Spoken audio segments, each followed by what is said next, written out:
नमस्कार, मैं हूं आशुतोष और आप देख रहे हैं सत्य हिंदी का विशेष कार्यक्रम श्रवण गर्ग की खरी खरी। यानी वो कार्यक्रम जिसमें राजनीतिक और चुनावी मसलों पर श्रवण गर्ग जी अपनी बेखौफ बेलौस और जिसे कहते हैं विदाउट मिंसिंग वर्ड्स, चाहे उससे किसी को बुरा लगे चाहे भला लगे, चाहे सत्ता पक्ष हो चाहे विपक्ष, दोनों ही उनके निशाने पर रहते हैं उनकी तीखी प्रतिक्रिया पर। तो श्रवण जी का बहुत बहुत स्वागत है। आज हम श्रवण जी से दरअसल पूछेंगे कि राहुल गांधी की जो दूसरी यात्रा है, भारत यात्रा का है, हालांकि उसका नाम दिया गया न्याय यात्रा। यह न्याय यात्रा अब खत्म होने वाली है, महाराष्ट्र में खत्म होगी। तो ऐसे में इस न्याय यात्रा का असर क्या हुआ? क्या इस न्याय यात्रा से कांग्रेस पार्टी को किसी तरीके की संजीवनी मिली? क्या इस न्याय यात्रा से कांग्रेस पार्टी की किस्मत में कुछ सुधार आएगा? क्या इस न्याय यात्रा से देश की राजनीति में कुछ बदलाव देखने को मिलेंगे? क्या इस न्याय यात्रा से 2024 का जो लोकसभा का चुनाव है उस पर कुछ इंपैक्ट पड़ेगा? ये कुछ सवाल हैं जिसके जवाब देश जानना चाहता है और ये सुनना चाहता है कि श्रवण जी इस पर क्या कहते हैं। क्योंकि जो पहली यात्रा हुई थी भारत जोड़ो यात्रा, उससे दो चीजें तो जरूर हुई थी। एक, कांग्रेस पार्टी की छवि में बदलाव आया था, उसके काडर में एक ऊर्जा का संचार हुआ था। दूसरा, राहुल गांधी की जो पप्पू की इमेज बनाई गई थी उसमें भी बदलाव आया और उनको एक सीरियस पॉलिटिशियन के तौर पर देखा गया। तो दूसरी यात्रा क्या कोलाहल पैदा करेगी, क्या करामात करेगी और क्या कुछ करेगी? श्रवण जी, आपकी क्या राय, क्या लगता है आपको? देखिए, आपके बहुत सारे सवाल हैं। उनकी पहली यात्रा ने बहुत ही तूफान पैदा किया था क्योंकि वो पैदल चल रहे थे और दक्षिण के दो राज्यों में उन्होंने सरकारें बदल दी।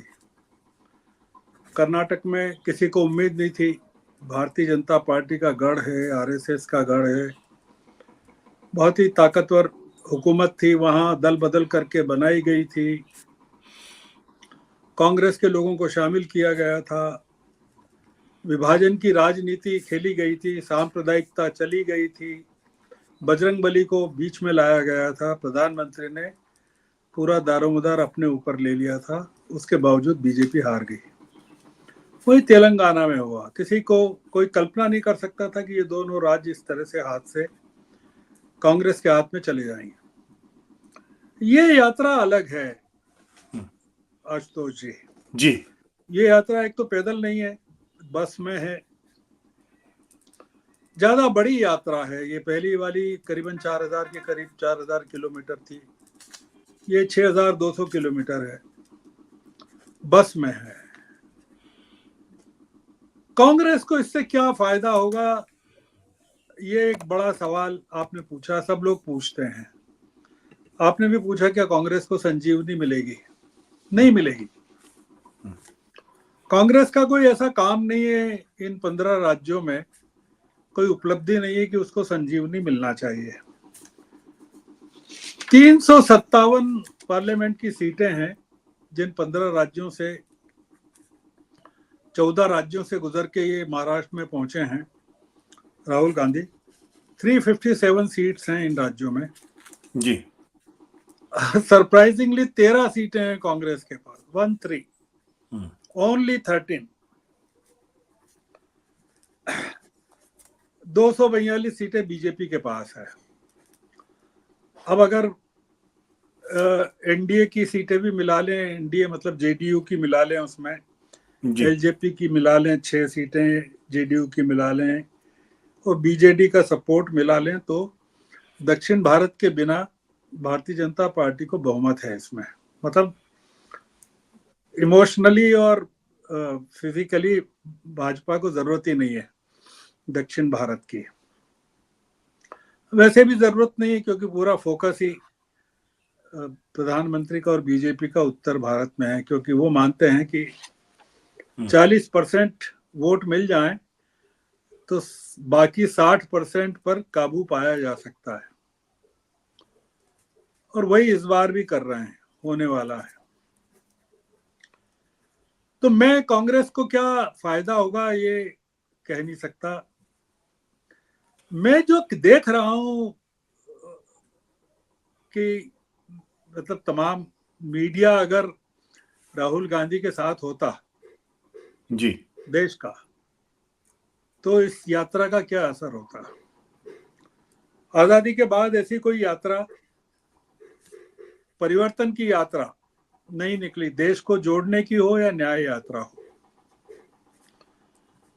जयप्रकाश नारायण ने भी बिहार में कुछ दौरा किया था और दिल्ली में उन्होंने तहलका मचाया था, पर इस तरह की भारत यात्रा नहीं की थी। चंद्रशेखर की यात्रा थी, पर वो अलग किस्म की यात्रा थी। ये आजादी के बाद पहली बार एक अद्भुत यात्रा हुई है और जो याद रखी जाएगी इतिहास में। मैं इस यात्रा को कैसे देखता हूं, आपने पूछा। राहुल की यात्रा ने देश की जनता को उनके घरों से बाहर सड़क पर निकालकर सरकार के सामने खड़ा कर दिया, सवाल पूछने के लिए खड़ा कर दिया, अपनी तकलीफें कैमरों के सामने बताने के लिए खड़ा कर दिया। ये सबसे बड़ी उपलब्धि है इस देश की पिछले 10 सालों में, कि एक डरी हुई जनता जो घरों के पीछे दुबकी हुई थी और शासक ये समझ रहे थे कि जनता उसके साथ है। राहुल गांधी ने इस हुकूमत की मदद की है ये बताने में कि जनता आपके साथ नहीं है और आप गलतफहमी में हैं। राहुल गांधी अगर यात्रा पर नहीं निकलते और जनता ये अपना आक्रोश प्रकट नहीं करती, तो बीजेपी की हुकूमत इस गलतफहमी में रहती कि अरे ये जनता तो हमारे साथ है पूरी की पूरी, और प्रधानमंत्री हार जाते हैं। अभी भी हारेंगे, पर जो प्रधानमंत्री की बॉडी लैंग्वेज में परिवर्तन आया है, उम्मीदवारों में परिवर्तन आया है, उम्मीदवार जिस तरह से चुने जा रहे हैं बीजेपी में, ये बताता है कि राहुल गांधी ने डरा कर रखा है, डरा दिया है पूरी की पूरी हुकूमत को। दूसरी उपलब्धि आशुतोष जी, मैं ये देखता हूं कि जो विपक्ष पूरी तरह से डरा हुआ था, मरा हुआ था, सरकार के कदमों में लौटने की प्रतीक्षा कर रहा था, उसमें जान आ गई। वो खड़ा हो गया, अपने पैरों पर खड़ा हो गया। जी, ये आने वाले सालों के लिए जनता और विपक्ष का सड़कों पर खड़ा होना और हुकूमतों को ललकारना इस देश में तानाशाही की महत्वाकांक्षाओं को बहुत गहरा आघात पहुंचाएगा। ये राहुल गांधी की देन है जो हम देख रहे हैं कि जुडिशरी में प्रकट हो रही है, जुडिशरी के फैसलों में प्रकट हो रही है, सोशल मीडिया के प्लेटफॉर्म्स पर जनता की आवाज में प्रकट हो रही है, प्रतिरोध में प्रकट हो रही है। देश में जगह जगह आंदोलन चल रहे हैं। राहुल गांधी की यात्रा का साहस है कि वो मणिपुर से अपनी यात्रा को शुरू करते हैं, जहां प्रधानमंत्री हिम्मत नहीं करते हैं आज भी जाने की। राहुल गांधी ने इस देश की राजनीति के सारे समीकरण बदल दिए हैं, सारे अध्याय बदल दिए हैं, सारी चीजें बदल दी, परिभाषा बदल दी है। और सबसे बड़ा ये कि जो प्रधानमंत्री और अमित शाह लगातार हमले करते हैं, जो अभी अमित शाह ने अभी जलगांव में भी किया, कि सोनिया गांधी राहुल गांधी को प्रधानमंत्री बनाना चाहती हैं। राहुल गांधी घोषणा कर चुके हैं कि वे प्रधानमंत्री नहीं बनना चाहते हैं। राहुल गांधी अब किसी भी पार्टी के नहीं बचे हैं आशुतोष जी, वो कांग्रेस में भी नहीं है। वो न तो किसी पार्टी में, न उनके पास कोई घर है, वो पार्टीलेस भी हैं और होमलेस भी हैं। और ये सबसे बड़ी चुनौती इस सत्ता के सामने है कि देश ने एक ऐसा आदमी, ऐसा नायक पैदा कर दिया है जो इस हुकूमत से सवाल कर रहा है और जनता की बात सुन रहा है, जनता को अपनी बात ज्यादा नहीं कह रहा है, वो जनता के मन की बात सुन रहा है और उस बात को समझकर अपनी राजनीति के हथियार मांझ रहा है, विपक्ष को तैयार कर रहा है। जी। तो मैं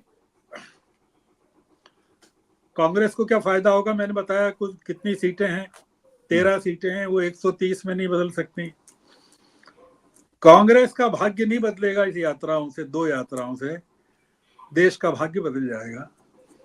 देश की जनता का भाग्य बदलने लगेगा और इस देश का विपक्ष अपने पैरों पर खड़ा हो जाएगा।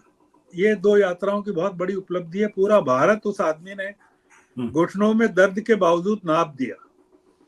कोई नेता नहीं है देश में जो इस तरह से सड़कों पर निकलकर जनता से बात कर सके, जनता के साथ एकाकार कर सके, बिना किसी सुरक्षा के अपनी जान की परवाह किए। जिस आदमी के परिवार ने 2 शहादतें दी है, वो अपनी जान की परवाह नहीं कर रहा है। तो ये मैं मानता हूं कि ये देश, इसका मूल्यांकन आशुतोष जी काफी बाद में करेगा कि राहुल गांधी ने इस देश को क्या दिया। चुनावों के गणित में और सीटों के अंक गणित में राहुल गांधी की यात्रा का मूल्यांकन नहीं किया जा सकता। जी जी, बहुत बहुत शुक्रिया श्रवण जी, बहुत बहुत शुक्रिया। Thank you sir. Thank you.